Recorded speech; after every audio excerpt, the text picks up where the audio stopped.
Hey, we are really excited that you guys are here tonight. Sorry, thank you. So something that we value at Black Rock Church is global missions and getting to travel and getting to take the gospel with us wherever we go. So I didn't tell these guys I was going to do this. It has nothing to do with them. But I actually would really love, for those of you who have gone on a missions trip this year, can you stand up? High schoolers, you can stand up too, that's fine. Amazing. Love it. You guys can sit. But we really value missions, and Sanctuary for the past 2 years, or I guess for the past year, last year and this year, have taken trips out to the DR, and we have at Ignite as well. But these guys actually just got back from a missions trip, how many weeks ago? 2 weeks ago? Amazing. So they're just gonna share a little bit about their story, a little bit about what God did out in the DR, how he encountered them. And I wanna encourage you. I think it's really easy for us to wanna check out or say oh man, this isn't a message, so why should I pay attention? But what's really cool is I think that God could stir something in your heart to maybe encourage you to go on a missions trip next year. So with that said, I'm just gonna jump in, and my first question for tonight is we have people who have gone back to the DR, and we have first timers. And I wanna ask those of you who maybe are going out for the first time, what surprised you most in going to the DR? And what was maybe something that was a little bit different than what you expected? So I can go first. The one thing that, I'm sorry, my name is Ebony. Daniel, you can go to the next slide. And the one thing that surprised me is the fact that you could not flush toilet paper. Yeah, you can't, Ebony. You can't, and that was extremely humbling to me, where I'm like, oh, you can't? And it's yeah, a little piece, it can clog it. Yeah. So that was humbling to me, as in, I've always, I grew up with, we were able to do that, and I had to take a step back, be grateful for just that small bit of thing.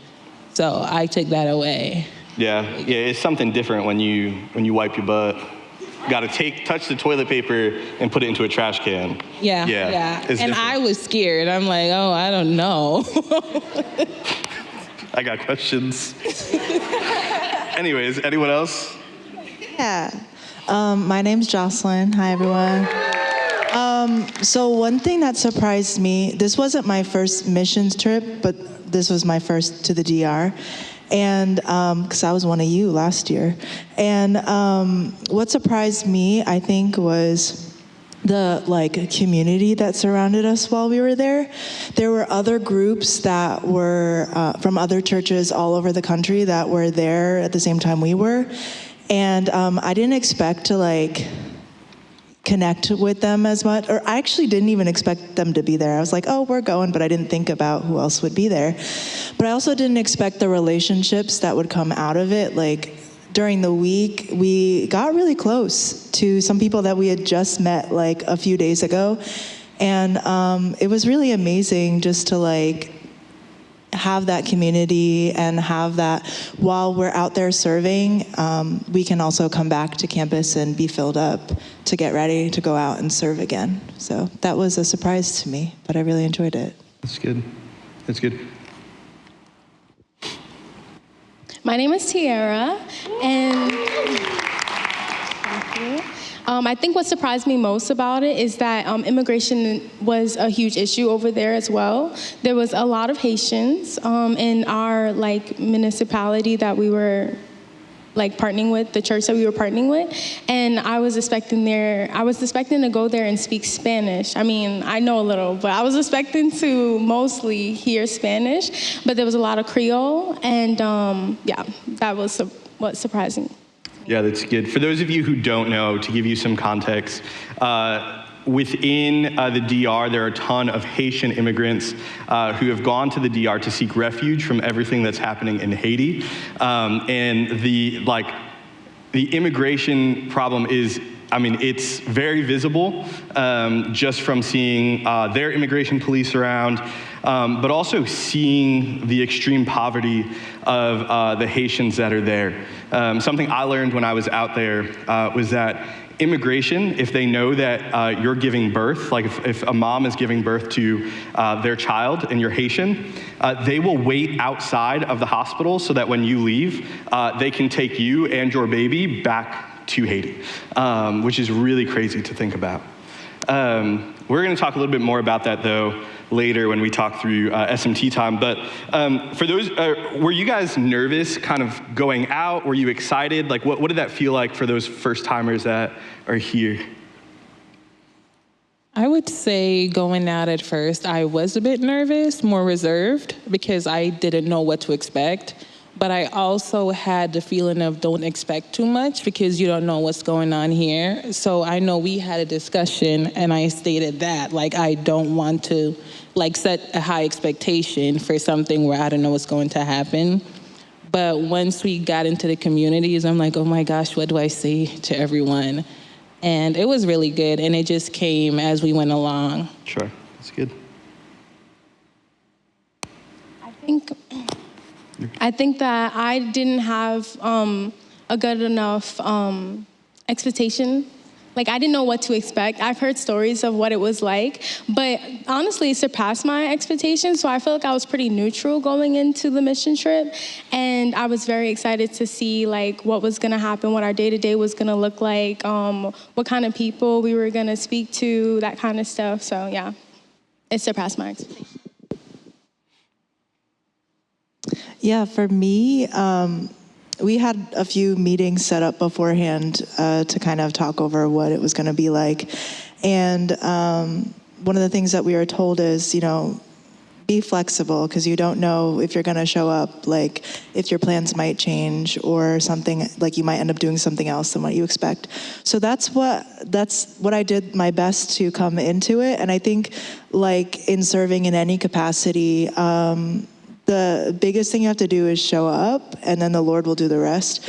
So that's what I was bringing into the week, and I think that helped a lot in kind of managing my expectations on what the week would be. I was also very excited. I was super excited to be back in missions because I hadn't done it in 6 years, and I just really wanted to go and like meet the people and like be like embrace the culture, embrace the mission, and all of that. So yeah, it's cool. Now, Jess, Corey, and Russ, you guys have been before. Why did you guys decide to go back? Other than Russ, you had to, because you had to lead the trip. But Jess, Corey, why'd you guys choose to go back? So I'm Jess. Thank you. And I think for me, just the experience last year, like Tiara said, kind of like surpassed my expectations of what I thought I was going to get into. And it was just a very enjoyable experience. And I remember leaving last year and being sad, thinking I would never be able to see the people that we met in the communities again. So this year when the opportunity came up, it really was just like a hope that I had to be able to reconnect with some of the people that we met last year. And there was definitely a lot of that. So I'm definitely very grateful that I went and was able to like deepen those connections and see the progress in those people's lives and how God has like blessed them in that year. So yeah, I really just wanted to do it better and reconnect with people that we met. Hi, my name is Corey. Right. And I actually didn't think I was going to go back on the trip, not because of anything negative of last year, but because I was like, I have a lot going on this summer. And so around maybe January, February, Keyshawn, my husband, who's somewhere around here, Amen. him and I were talking about it. We both were just like, yeah, that's not going to happen financially, time off of work. It's just not going to work out. And then I remember one day I talked to the Lord about it, maybe like 2 months later, and the Lord was like, did I say you weren't going? I was like, oh, okay. So I prayed about it, and I just felt like the Lord put it on my heart to go back for the women and children. And this photo here to the far right, this is, I don't want to say he's my little boy, but like I met him last year, and this is a photo of us again this year. And so in knowing we were going back to the same church, same community, I was really excited to hopefully see him again. I couldn't, call anyone to see if he was going to be there, but it was just like going back knowing that the Lord wanted me to speak to the women and speak to the children, especially the Haitian communities, just because my mom is from Haiti and I just have a really big heart for them, and just seeing the things that they're going through and knowing that, for example, like my mom can't go back, but I can at least like go and get to know people that are the same nationality as me even more. So, yeah. That's good. You want to say anything, or you chilling? Great. Was there anything for you guys that maybe surprised you going back the second time around that you weren't expecting, or maybe something that you didn't realize the first time that kind of hit you a little bit more this time? I think personally for me, I was surprised at how like Spanish was just flowing out of me more this trip. I remember last year, same as Tiara, I was like, oh, I'm gonna have to use Spanish. So I was like doing Duolingo and like trying to freshen my memory. But last year, nothing was coming out of me. This year, I was able to have conversations with people when like translators weren't there, and like talking to kids to the point where they were like, why are you talking to your friends in English? And I'm like, that's my language. So that's something I didn't really expect. And then with Creole too, some of that was coming out of me. So I think just having a little bit of an understanding last year of what to expect to an extent of like format of things helped me prepare better. And then also I think God just like met me in that and kind of filled in the gaps in that Spanish that like if I tried today to have a conversation would not come out of me the way it was there. So Yeah. I would say something that surprised me is last year, kind of like Andre said, we knew that immigration was just such a heavy issue. And last year I heard it and like I understood what the women were saying and the families were saying, but I feel like this year it hit me really hard of just knowing just the reality of the kids and just the unfortunate situations. Like the church or the place that we were at, we heard that like a mom had sent her kids to go to the school that the church runs, and immigration picked them up while she was home and they were at the church. And so even stuff like that, like hearing them speak about it, it deeply broke my heart for the Haitian community there. And so I heard the same things last year, but just for some reason, I think that it just burdened me more this time around. Yeah. I didn't have this question in there, but I'm gonna, for Corey, Jocelyn, and Jess, something that always impacts me every time I go, even though I'm Puerto Rican, is like, there does feel like a deep tie and connection to the people that you are ministering to. How was that for you guys? Like I feel like I go through like an ethnic identity crisis when I'm out there of like, man, I feel like I'm home, but also I don't speak Spanish super well, but then I do. What was that like for you? Was there an insecurity in that? Kind of, what did you experience with that? I think honestly, like the shared culture that we did have, I think, especially because like I'm also Puerto Rican, so just like the Caribbean culture, like definitely varies based on like the island that you're from or whatever, but I think there's some underlying connection among like Caribbeans. But I think that added a lot of like comfort for me. Like I remember the first day we did SMT, like I was able to like dance bachata with like the person that I met, and people from the street came in and were dancing with us type of thing. And that can't happen everywhere. So that was just cool to see that, and just like little things that maybe wasn't exactly the same as my culture, but like was an extra thing that we were able to connect over. I think that was helpful. And Everyone thought Ebony was Haitian, so she kind of took that one from me a little bit. But I think for me, growing up, if you're Haitian and you don't speak Creole, they do not let it go.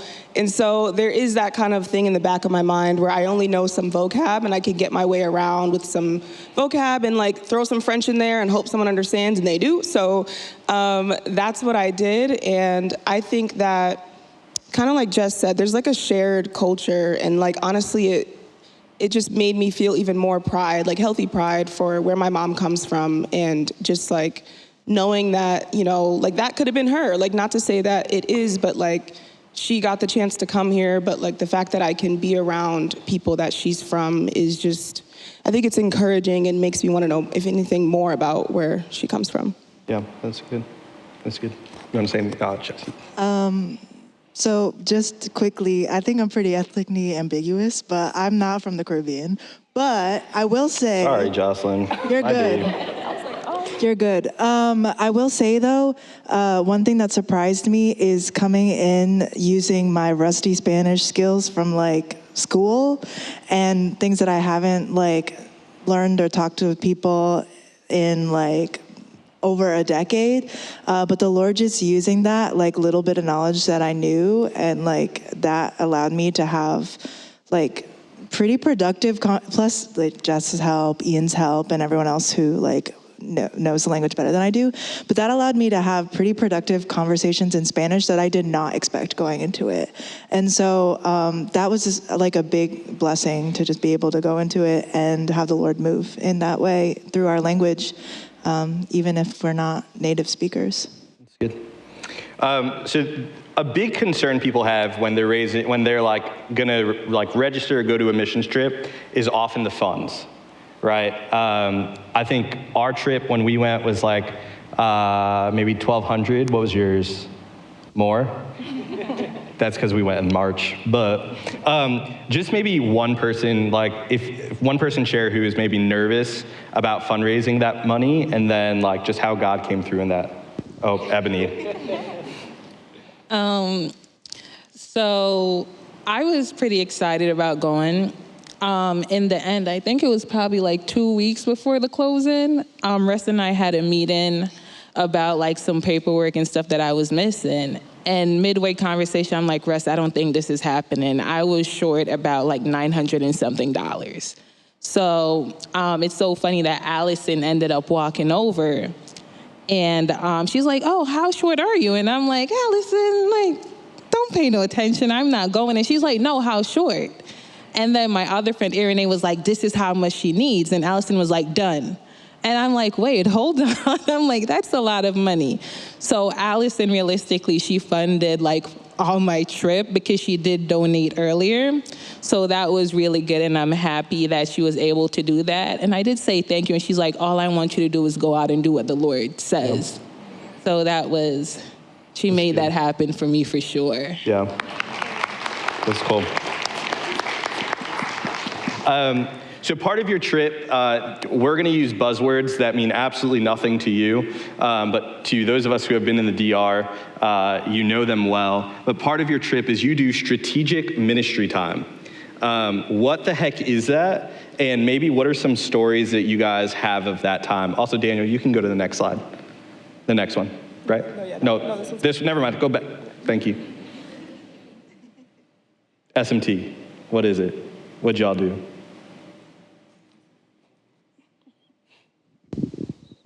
Hola. What's your name? Russ. Woo! Woo! Woo! So SMT is, we are going out into the community of the local church that we get sent to, which was in Las Lagunas de Cuaco, and that you can't find it on Google. If you Google it, the place doesn't exist, but the people who spray paint the walls, Las Lagunas de Cuaco, know it's there. And this church, come to find out, there was only one other group that's gone there since last year when we went, so it's not a popular spot to go. It's pretty rough. And so we drove an hour and a half down the mountain to Las Lagunas, Pastor David's church, and then he had like a strategy in mind, because our goal is just to do and go to people's houses that Pastor David has tagged as like, this is a good spot to go. So we would go there and talk to whoever he tells us to talk to. And there were a couple guys that the church employed because they were they didn't have the paperwork to be in the country and have a job. And they would walk around with us, provide like security, and then also just like a friendly face that these people that we would go talk to would be able to connect back to the church. And these people would make sure that the people got to church safely and stuff. And so we were just being the hands and feet and the mouthpiece for Jesus for this church. And that's what SMT was. So sometimes we ended up like, the second picture from your left, you see Jess doing some construction on the left, and then you see Jocelyn's Go shirt. We were in like this alleyway where there's like a steel door on the left, which has a crazy story. And then on the right, which is essentially what I called horse stalls, which they look just like horse stalls, and that was where people lived. And we would go to places like that and talk to whoever Pastor David and Elias wanted us to talk to. We had translators with us, and that day we decided to all match with our Go shirts. SMT, is that thorough enough? That was a great job. My pleasure.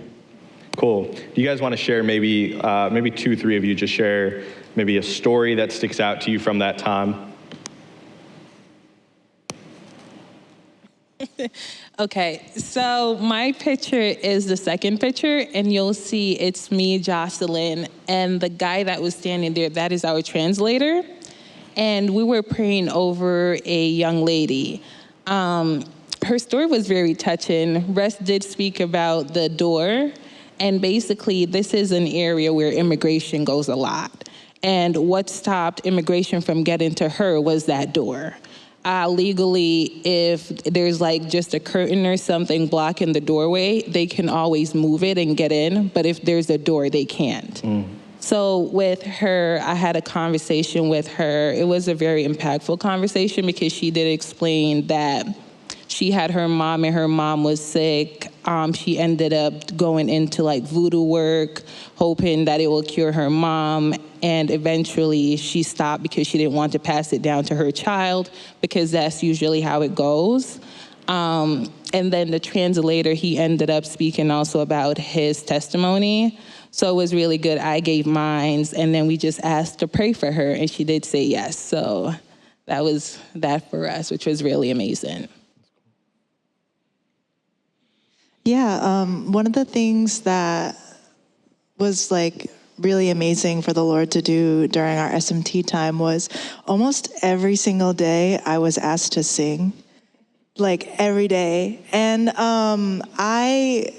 so it was just amazing to like, for the Lord to use like the gifts that you bring. Because so much of the week was us connecting with the locals and the translators over music. And so this woman in particular, her name was Jasmine, she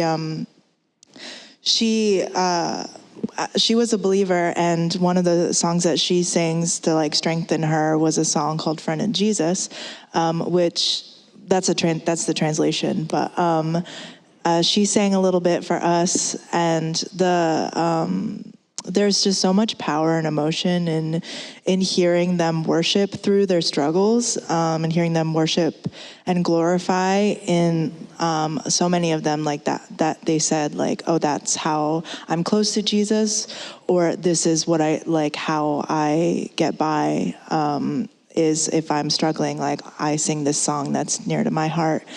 And so she sang a song called "Friend in Jesus." I sang a song called "Friend in Jesus." It's by Kane, if anyone knows it. And we were able to connect over that. And it also gave an opening to talk to her about Jesus and kind of cue up that conversation. So that was really amazing. But yeah. I think similar to Jocelyn, I had an interesting moment where God like opened the door for me to do something that had to do with my interests, because like every day throughout the week, we were doing SMT with like the door-to-door conversations and things, but other groups were coming back and they were like covered in paint or doing construction and like all these more like hands-on things that were super exciting for me. And I was like even asking people like who worked at Mission of Hope, like how can I do construction? And just through a bunch of coincidences on the last day, we were supposed to have our excursion to the River Club, and randomly at breakfast, the leader of the group that was doing construction came up to me and told me like, hey, like if you want to come join our group, like come do it. So then I like thought for a second, like, am I gonna go on this little excursion in River Club, or am I gonna go do construction? And then I did construction, and it was honestly probably one of my favorite days of the whole trip. And super grateful that I was able to, through that, like reconnect with one of the people we met last year, Reggie, who we talked about, who said that he had like grown up with missionaries coming to his church in Haiti, and now he's doing like full-time missionary work and getting to learn more about like what he's doing and how that helped kind of like inspire me and was very encouraging as well. But yeah, that was like just a super random thing that happened just for me, that again, my interests were doing like the more hands-on thing, and then God kind of just like opened that door for me to go do that.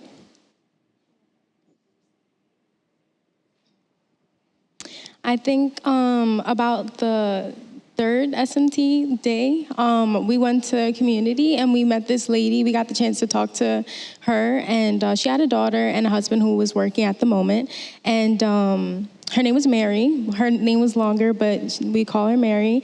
And actually, Russ had told us that last year when they met Mary, and she was living in a rougher situation. And thank God when we came to her house, I mean, like, it was really nice for, It was really nice, like white tiled floors and fully white tiled bathroom. And so that was a blessing to see, like how the Lord was blessing her life.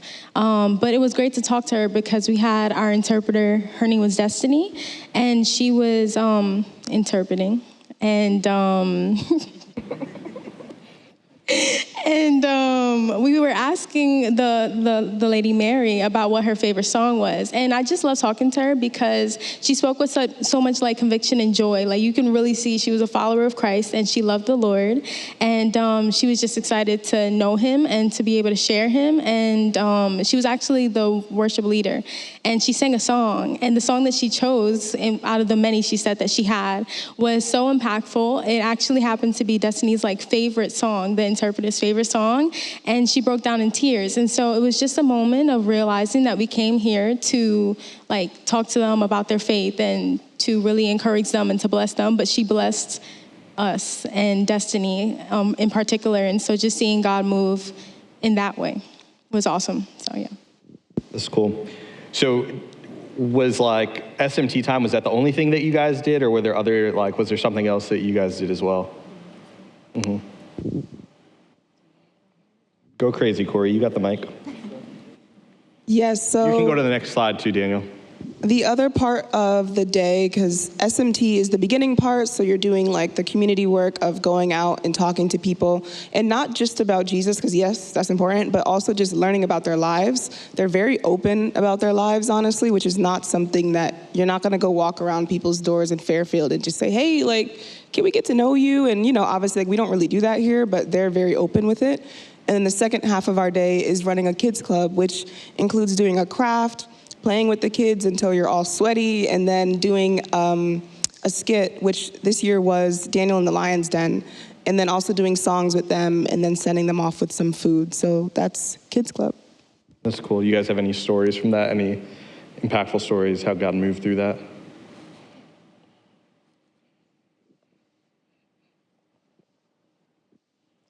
Yeah, so on the last day of Kids Club, there was this little boy, he's all the way to the end over there. I hadn't really interacted with him too much throughout the week, but on that day, he ran right up to me and like hugged my leg, and we were like this for the rest of the day. I was holding him, he was telling me where to go. He said, go over there, I went over there. He said, go over there, I went over there. And we were just, we were bonding, but one of our interns, Isaac, he was playing piano behind us, and so it's always going to come down to music, I guess, with me. But as I naturally do, I was singing. And in this picture over here, there was just one moment where I was just holding him and singing to him. And I felt this overwhelming love for him that I could only explain as like knowing what the Father, like how he loves us and how he loves this child. And like, I was just holding him and just feeling just so much love for him and for the community. It was just so amazing to have him like embrace us and to have the heart to do that in return. So that was a really amazing connection that I had. Okay, so I have a story as well. The second photo here with the little boy that I'm holding, he had came almost every day while we were there, and I don't remember what day that was, maybe day 3. Whenever he was there, he was super just like lethargic and just seemed super tired, and he was never really playing or anything like that. And so I did a craft with him and I kicked a ball with him, but he just was like standing there like just like stuck. And so his sister came up and just told me in Spanish that he needed water. And we didn't have any cups, so we had like our jugs of water. And so I gave him a few waterfalls of mine, and then I just kind of held him, kind of like how Jocelyn was talking about with this other little boy, and then just started to pray over him. And then Jocelyn saw and came over and like laid a hand on him and prayed over him.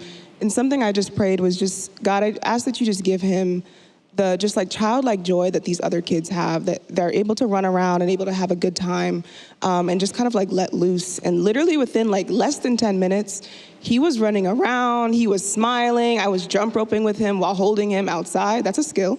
And he was just having a great time and smiling, but like holding his hands in his mouth because he was still trying to be like shy, but like it was definitely like over the time went on, he was just breaking out of that. So like this was before he was running around, but he ended up just like having a great time the rest of the week. The cool part about it to you guys, just before you share it, Tiara, is also like, for those of you who are listening, who are like, oh, cool, so you just played with kids all day. It feels that way even when you're there. You feel a little bit of like, what are we doing? Like I feel like we should be doing more. I feel like we should be helping more.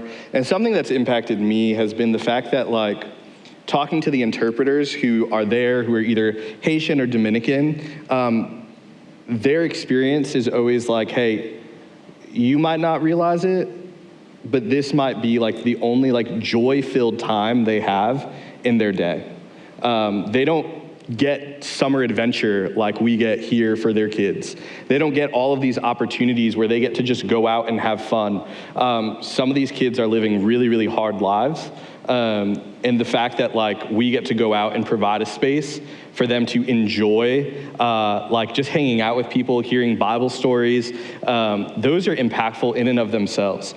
And I think it's one of the things that like, one of our core values is we have fun here at Sanctuary. But part of that is because like, man, being a follower of Jesus is fun. It's hard, but it's fun. And if we can provide spaces for kids to remember like, man, there were groups that would stop by and they loved Jesus and they gave us so much fun, like that's an opportunity for them to experience and remember like the good news of the gospel. Tiara, you can go and then we'll do our last question. Yeah, I agree. A lot of the people, a lot of the Haitians in particular, would say that they didn't know many people at all. Like they didn't know their neighbors simply because they didn't want to have any issues with them. So imagine living a life where you're in your house all day, every day with your family, maybe children, your husband when he comes home, and you don't know anyone else. It's kind of boring. So I enjoy being able for us to be able to break up the monotony of their days. But in particular, if you see that, I think it's the fourth photo. I can't remember his name, but he was super sweet. And I was able to bond with him. We were making Jesus bracelets, which was awesome. And we were done with that, and we went to go play ball, and he was having fun or whatever. It was some light. And then we saw the girls playing jump rope, and like he dropped the ball and he like tapped me, and he pointed to the jump rope, and he was like, I want to play, basically, but he didn't speak much. And so we went over there, and I was trying to get him to play, like to jump the rope, but he didn't know how to. So the girls were then trying to teach him. And then I saw a video of Corey and the boy like jumping rope together where she was holding him. And I wish I had like thought of that, because that would have been awesome, because he never jumped rope.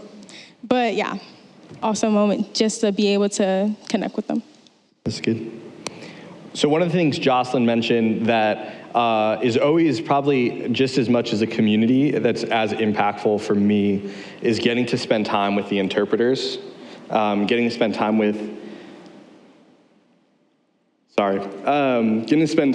the interpreters, interns, and just the impact that they have in your life. As you can see, I'm choked up thinking about, we were just in the DR with Ignite in March, and one of our interpreters just had a really big impact in my life. But I would love if maybe one or two of you, to kind of wrap up our time, would share even what that meant for you, meeting the interpreters, and yeah, the impact that they had.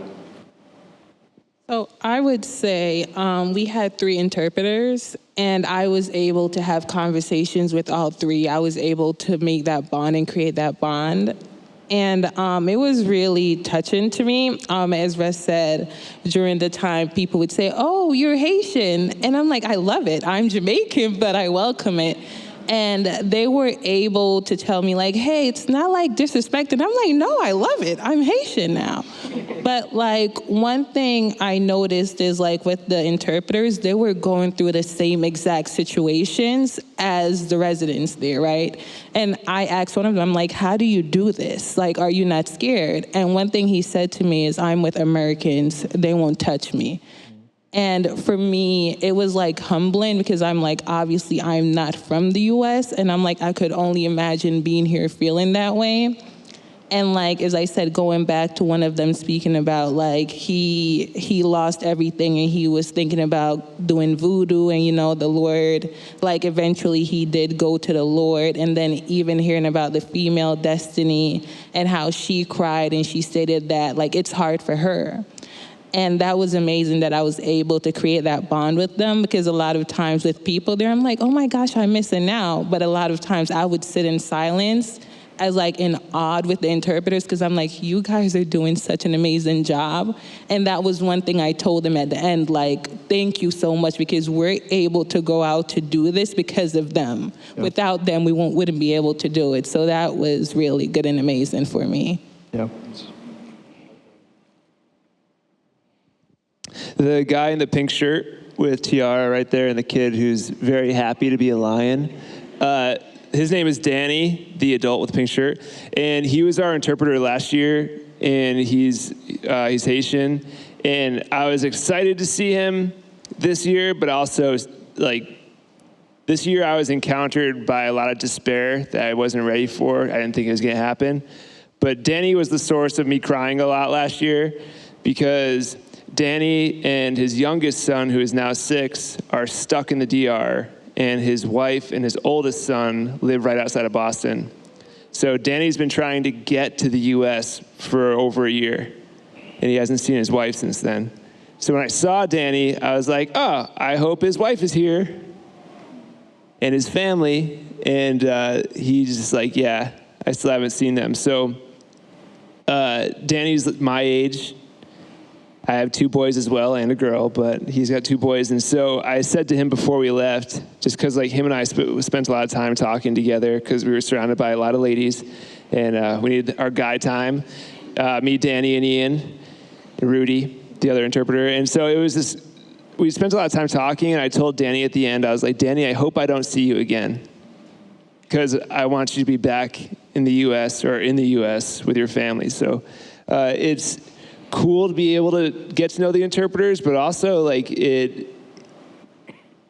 they have such a difficult job, because they have to claim the gospel in multiple languages and see their own people in heartbreaking situations, and sometimes they're in their own heartbreaking situations, which is pretty crazy. Yeah, and something these guys didn't mention, but like, most of you barely know how to speak English correctly. These guys know how to speak great English, great Spanish, and Creole, so that they can interpret for us. And you might have a Haitian who's in the country illegally, who is facing racism, facing the threat of possibly being deported, interpreting for you to Dominicans who are racist towards them, and sharing the gospel with them, the very people who are like against them.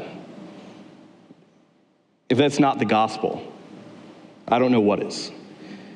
I want to encourage you guys. We're going to hear from, there's another team member who is supposed to be up here, Ian. We're going to play his video in a second, but just even like, as someone who's gone on this trip, I've gone to the DR 5 times now.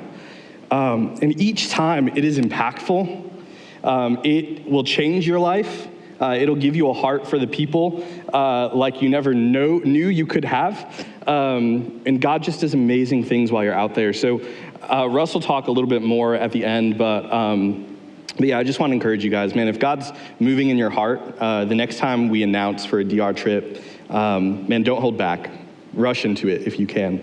But unfortunately, Ian couldn't be here because his grandfather, who actually lives in the DR, is in the same province that you guys were at. He passed away. But Ian still wanted to share a little bit about his experience. So you guys can watch the screen.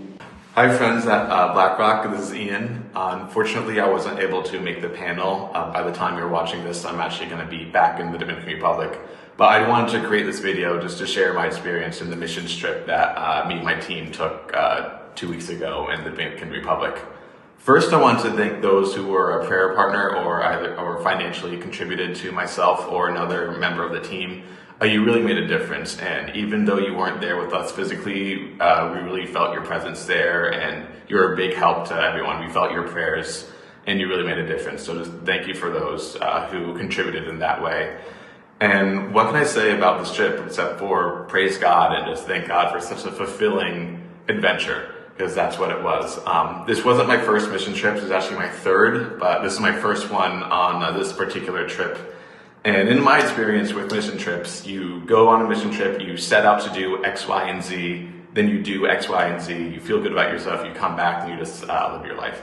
This one was a much different experience. This one was more go with the flow, and you're just there to serve. However God called you to help out, that's what you were doing. There's nothing set that we were doing. We're just going there, we're gonna partner with a local church, and whatever they need us to do, we're gonna do.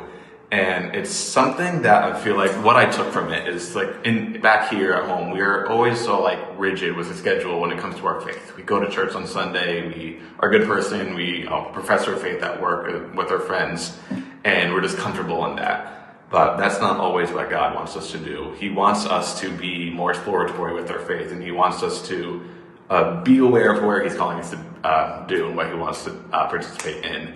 It's like God calls us to have a childlike sense when it comes to our faith. And we worked with a lot of kids with the kids camp in the DR, so what better way to learn that than with a bunch of kids. And it was great. It was just such a fulfilling experience. You definitely just see where God wants you to do. He's definitely talking to you through every single step of the trip, where you have a mindset where you're thinking, God's going to show me this, God's going to use me for this, and God just throws that in the water, and no, you're actually doing this. You're doing that. God will just show you a new thing to do.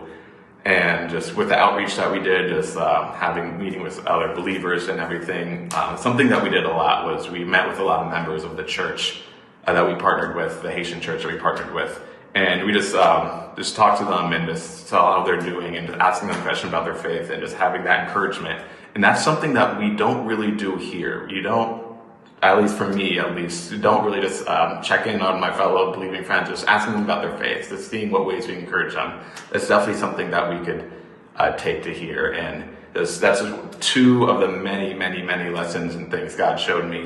I'm sure my team here, hi guys, doing a great job with the panel explaining everything.